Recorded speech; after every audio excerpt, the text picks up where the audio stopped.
लड़ेंगे, लड़ेंगे। एक तीर एक कमान, आदिवासी एक समान, एक तीर एक कमान, आदिवासी एक समान। दिल्ली में हमारा भाई जब राजकुमार होगा और मोदी की आंख में आंख डालकर दिल्ली की संसद में बोलेगा कि 5वीं अनुसूची लागू हो, पैसा का कानून लागू हो, जंगल जमीन का कानून को अमल करो, जमीन के पट्टे बांटो।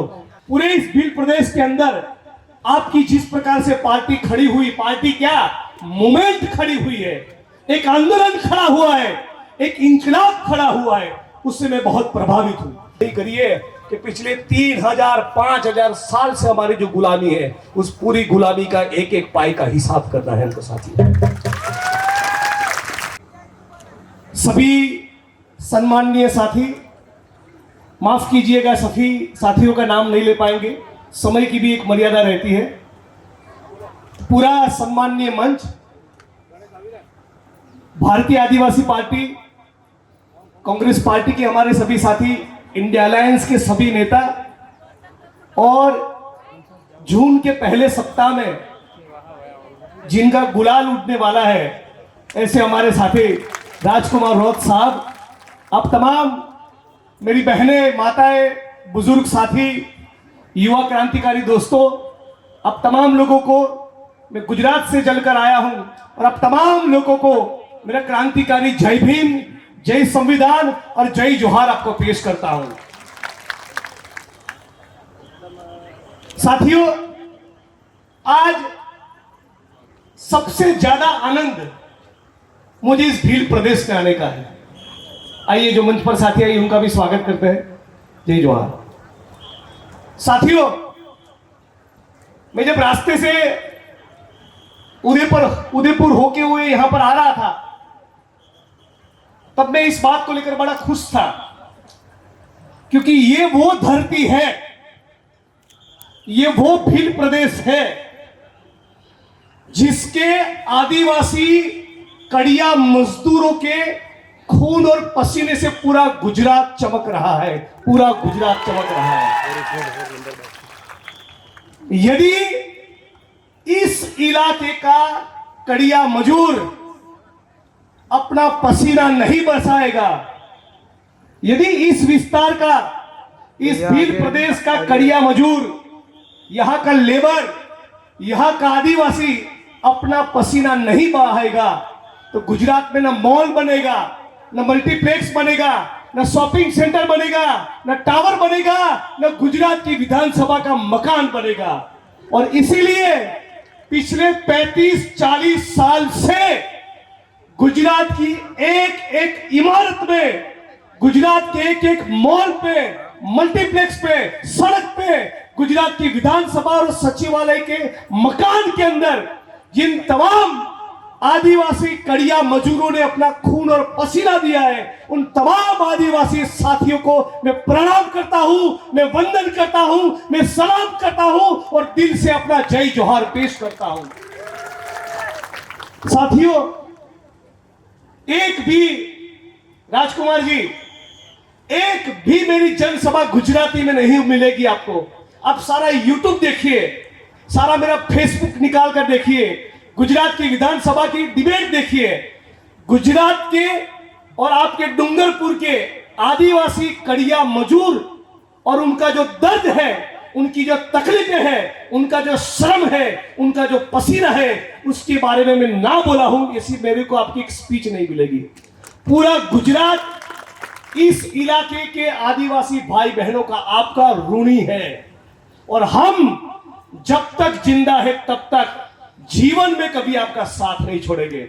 आप आइए गुजरात में, बांसवाड़ा का, उदयपुर का, झाबुआ का, डूंगरपुर का कोई भी मजदूर यदि गुजरात में ईंटों के भट्ठों में आता है, वहां पर कंस्ट्रक्शन के काम के लिए आता है, कड़िया मजदूरी के लिए, और वहां पर आपको कोई भी तकलीफ पड़े, आप राजकुमार जी को फोन करने की जरूरत नहीं, हमको पूछिएगा, हमको फोन करिएगा। और कोई भी सेठ होगा, यदि आपके साथ बदतमीजी से बात करेगा तो उसको उसकी नानी याद कराएंगे, इस बात का आपको वचन देकर जाए। मंच पर से तो दलित आदिवासी एकता जिंदाबाद बोलना बड़ा आसान है। आप जब ईंटों के भट्ठों में मजदूरी करोगे, पसीना बहाओगे और आपकी काली मजदूरी का, मेहनत का कोई दाम नहीं देगा ना, तब आप अपने इस बेटे को, अपने भाई को याद करिएगा। अभी आपके बीच में आकर खड़ा होगा। साथियों, इस मुल्क में ओबीसी समाज ने, घुमंतु समाज ने, मुस्लिम बिरादरों ने और खास करके दलित और आदिवासी साथियों ने अपना पसीना बहुत बनाया है। ये मुल्क, हिंदुस्तान हमने बनाया है। यदि आदिवासी, दलित और ओबीसी नहीं रहेंगे तो इनको ईंटों के भट्ठे नहीं चलेंगे, इनकी कंस्ट्रक्शन की साइट नहीं चलेगी, इनकी फैक्ट्रियां नहीं चलेगी, इनकी केमिकल की फैक्ट्रियों में, ईंटों के भट्ठों में, कंस्ट्रक्शन की साइट में, खेतों में जो मजदूरी करके पसीना बहाता है वो ज्यादातर दलित और आदिवासी है। और इसीलिए आज मुझे विशेष आनंद है कि धीरे धीरे धीरे करके पूरे प्रदेश के अंदर, पूरे इस भील प्रदेश के अंदर आपकी जिस प्रकार से पार्टी खड़ी हुई, पार्टी क्या, मूवमेंट खड़ी हुई है, एक आंदोलन खड़ा हुआ है, एक इंकलाब खड़ा हुआ है, उससे मैं बहुत प्रभावित हूं। मैं साथी राजकुमार जी को कह रहा था, चुनाव के बाद 3 दिन यहां रहने के लिए आऊंगा और मुझको भी आपके जन आंदोलन से बहुत कुछ सीखना है। और कांग्रेस पार्टी हमेशा इस बात को याद रखेगी, जब बहुत कुछ लोग सरकार तोड़ने की कोशिश कर रहे थे, तब हमारे आदिवासी बब्बर शेर डटकर हमारे साथ खड़े रहे थे, डटकर। और इसीलिए राहुल जी और इंडिया अलायंस की पार्टी की ओर से आप तमाम लोगों को हम अपना समर्थन देने के लिए आए हैं। आज साथियों, हम तमाम लोगों के सामने एक बहुत बड़ी चैलेंज है, बहुत बड़ा एक पड़कार है हमारे सामने। आरएसएस और भाजपा के लोग निर्णय करके बैठे हैं, वो संकल्प लेकर बैठे हैं, चाहे कुछ भी हो जाए, बाबा साहब अंबेडकर के संविधान को खत्म करो। ये उनका प्लान है। ये प्लान क्यों है? क्योंकि ये लोग मानते हैं मनुस्मृति में, और मनुस्मृति में लिखा है कि जाति व्यवस्था बनी रहे, मतलब कि दलित और आदिवासी दूसरे लोगों के साथ समान नहीं, एक साथ नहीं बैठ सकते, उनके बीच में ऊंच नीच होनी चाहिए, गैर बराबरी होनी चाहिए। ये नरेंद्र मोदी की, आरएसएस की और बीजेपी वालों की ये उनकी मंशा है, ये उनकी सोच है, ये उनकी विचारधारा है। तो आप अहमदाबाद जाते हो, सूरत जाते हो, बड़ौदा जाते हो, राजकोट जाते हो और कई सालों के दौरान 500-600 रुपये के लिए कंस्ट्रक्शन की साइट पर चढ़कर हमारा आदिवासी भाई, हमारा बेटा मर जाता है।